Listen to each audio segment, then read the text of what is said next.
नमस्कार साथियों, PMUMS portal पर सहयोग करने के लिए गूगल पर सर्च करें www.pmums.com। जैसे आप सर्च करेंगे PMUMS की वेबसाइट पर आप पहुंच जाएंगे।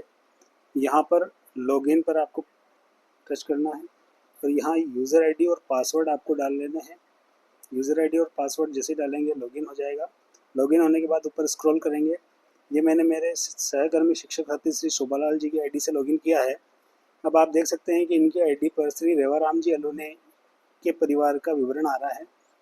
क्यूआर कोड स्कैन करके या बैंक डिटेल के माध्यम से सहयोग कर सकते हैं। सहयोग करने के बाद अपलोड पेमेंट प्रूफ का ये जो नीचे ऑप्शन दिख रहा है, यहाँ से पेमेंट प्रूफ अपलोड करना है, UTR नंबर अपलोड करना है। अब चूँकि बार बार ये कहा जा रहा है कि किसी भी साथी के आईडी पर दिख रहे क्यूआर कोड पर सहयोग नहीं करना है, वो इसलिए कहा जा रहा है क्योंकि देखिए, अगर मैं इनकी आईडी पर दिख रहे क्यूआर कोड पर सहयोग करता हूँ तो गलत हो जाएगा, क्योंकि मेरी आईडी पर ये परिवार शो नहीं हो रहा है। अब मेरी आईडी पर देखते हैं।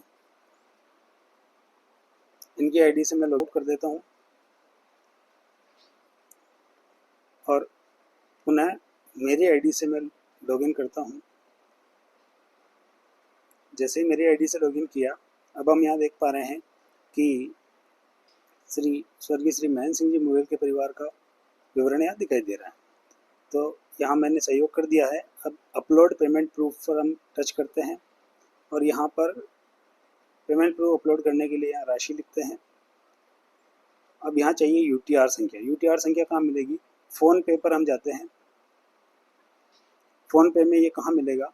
जहाँ से आपने ट्रांजेक्शन किया था उसमें देखिए सीधे हाथ में नीचे की तरफ हिस्ट्री का ऑप्शन है। हिस्ट्री पर टच करेंगे तो मैंने जो सहयोग किया है कोमल मुवेल जी के अकाउंट में, उस पर मैं टच करूँगा।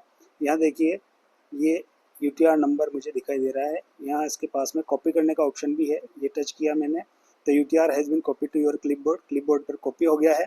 अब इस कॉपी किए हुए को हम यहाँ आते हैं और यहाँ थोड़ी देर प्रेस करके रखेंगे, दबा के रखेंगे तो पेस्ट करने का ऑप्शन आ जाएगा।